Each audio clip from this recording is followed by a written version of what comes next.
semaine à TVA L'Info. Du lichen récolté à Forestville. Action chômage manifeste pour la réforme. Une bière à l'effigie du pont sur le Saguenay.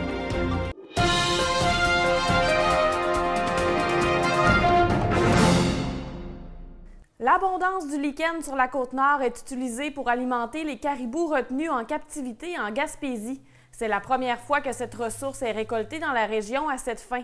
Le ministère de l'Environnement, de la lutte contre les changements climatiques, de la faune et des parcs a octroyé un contrat à l'entreprise Boreal Silva de Saint-Augustin-des-Maures en mai, après la publication d'un appel d'offres à l'hiver 2024. Le mandat de la compagnie consiste notamment en des travaux de caractérisation de sites, de récolte, d'emballage et de livraison de lichen qui se dérouleront jusqu'à la fin de l'automne. Le coût du contrat s'élève à 169 500 $. La récolte de lichen destinée à alimenter les caribous en enclos a lieu chaque été depuis leur mise en captivité, mais il s'agit de la première année de récolte sur la Côte-Nord, divulgue Ève Morin-Desrosiers, conseillère en communication au ministère. Auparavant, la cueillette se déroulait en Gaspésie, dans le nord du Québec et au Saguenay-Lac-Saint-Jean. Cette année, le lichen est uniquement récolté dans le secteur de Forestville.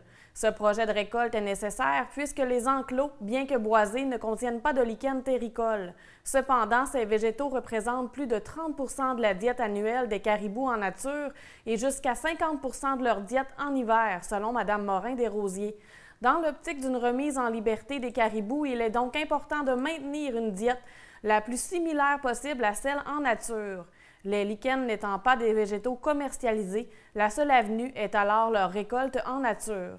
Vu que les sites licheniques en Gaspésie n'ont pas un potentiel suffisant pour soutenir une cueillette durant plusieurs années, les récoltes ont donc lieu sur la Côte-Nord ou dans le nord du Québec, des régions où le lichen est abondant et où des sites à bon potentiel lichenique ont été identifiés.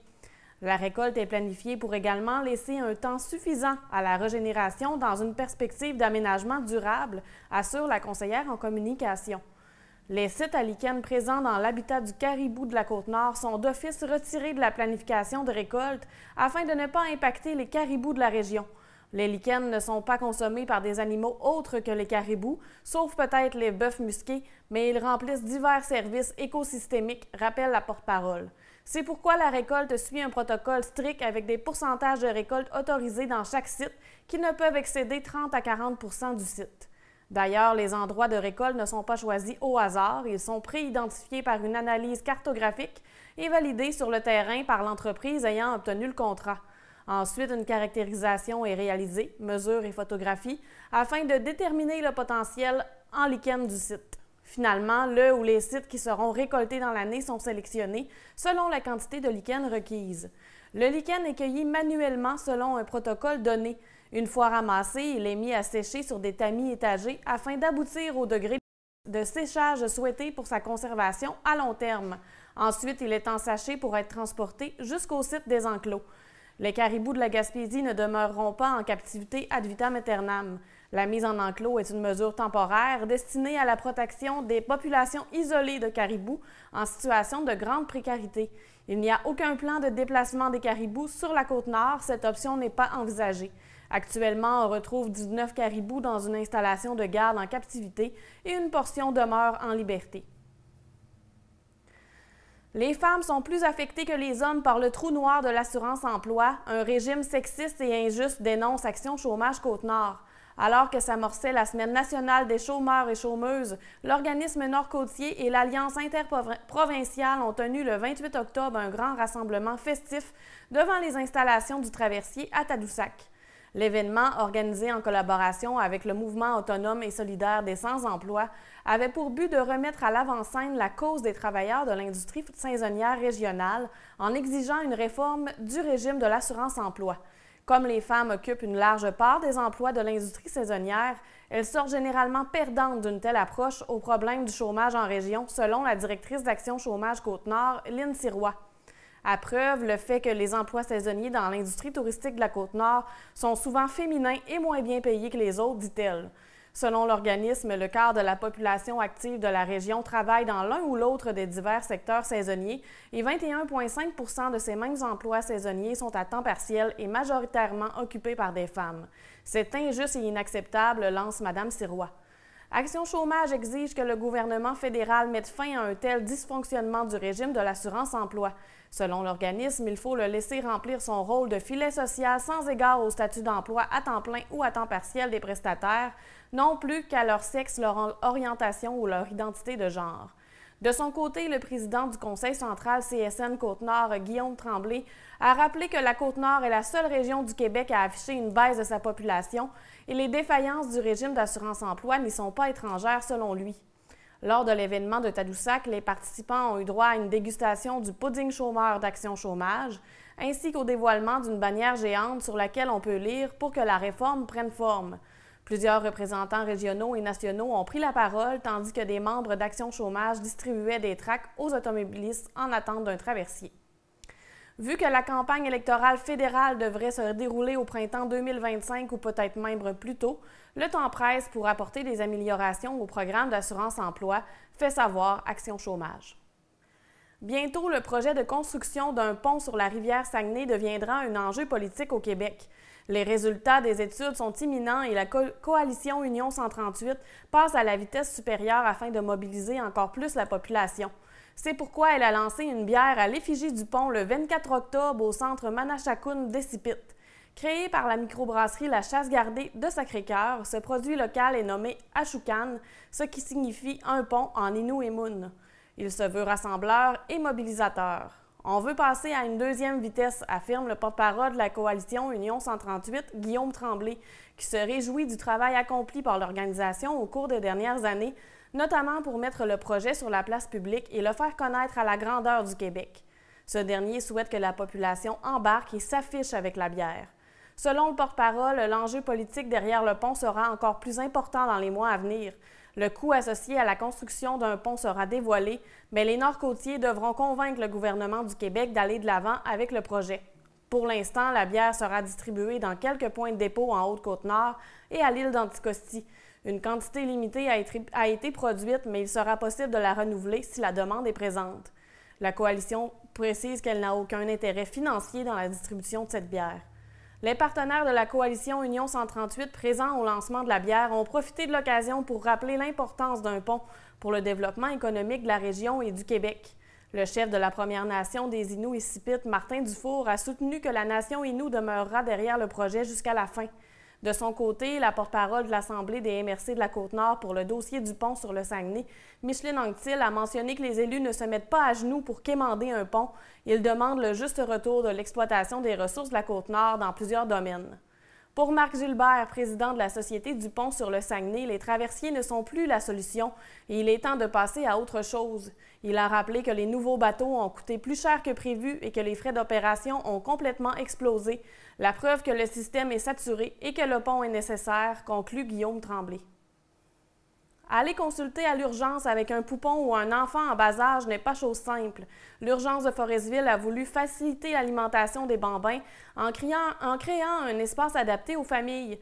Le Centre multiservice de santé et de services sociaux de Forestville est doté d'une salle d'allaitement dans le secteur de l'urgence depuis plus de 2 mois.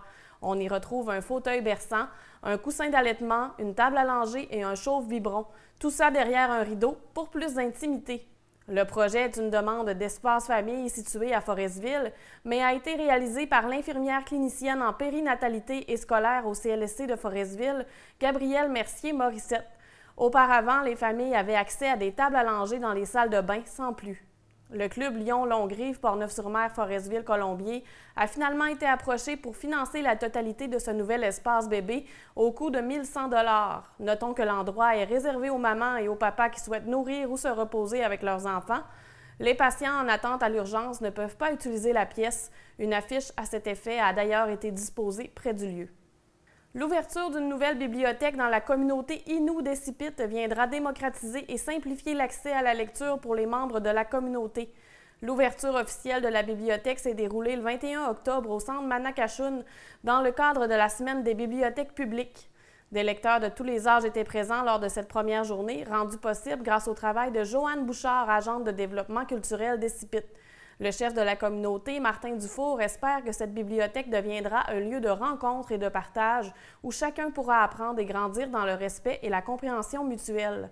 Ce projet vise à transmettre l'amour de la lecture aux membres de la communauté, précise la directrice générale du réseau Biblio de la Côte-Nord, Marie-Soleil Vigneault. La bibliothèque sera ouverte tous les lundis de 10h30 à midi, de 13h à 15h30 et de 18h à 21h jusqu'en mai 2025. Depuis 10 ans, Sébastien Imbeau, originaire de Portneuf-sur-Mer, détient un record mondial sur une piste d'accélération. Au volant de sa Corvette de 6e génération, il a réussi à battre son propre record, ce qui fait de lui le plus rapide au monde dans sa catégorie. Le nouveau record de la catégorie Chevrolet Corvette C6Z06 est marqué depuis le 18 octobre à 8,734 secondes à 60,02 mph sur une distance de 400 mètres. Passionné de course automobile et de vitesse depuis des décennies, Sébastien Imbeau travaille sur sa voiture afin qu'elle performe à ses pleines capacités. D'ailleurs, son expertise et son expérience lui permettent de ne pas avoir besoin de pratiquer avant de tenter de battre un record. Se qualifiant d'exigeant et de perfectionniste, M. Imbeau est fier de ce récent accomplissement. Même s'il conservait ce titre en poche depuis 2014, le coureur automobile a savouré ce record la tête tranquille. Sébastien Imbeau ne s'en cache pas, une pause pourrait être possible éventuellement. Même si cette décision n'est pas confirmée, il se sent prêt à se recycler dans d'autres choses. C'est ce qui met fin à ce bulletin d'information. Je vous laisse sur des images des festivités de l'Halloween à Forestville.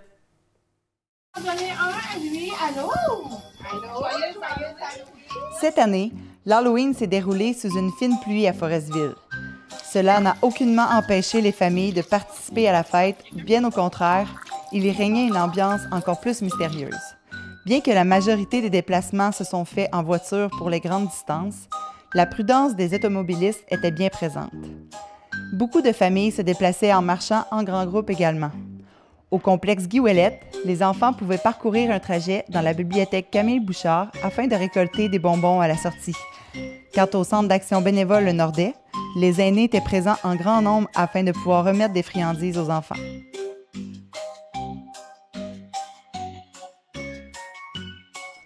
Soulignons l'implication de plusieurs adultes participant à la fête en étant à l'extérieur avec des feux de joie, de la musique et des mises en scène farfelues.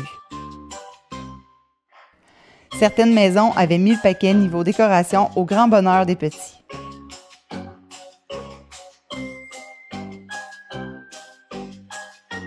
Plusieurs grands-parents passaient avec leurs enfants et même petits-enfants. Certains résidents ont remis plus de 200 sacs. Le service incendie de Forestville est encore de la partie cette année.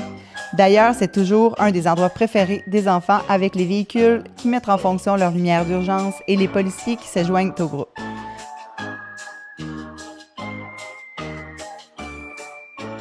Soulignons la participation de l'animalerie Scooby-Zoo avec le beau Capi et de l'équipe de la Bonne Franquette, toujours aussi souriante.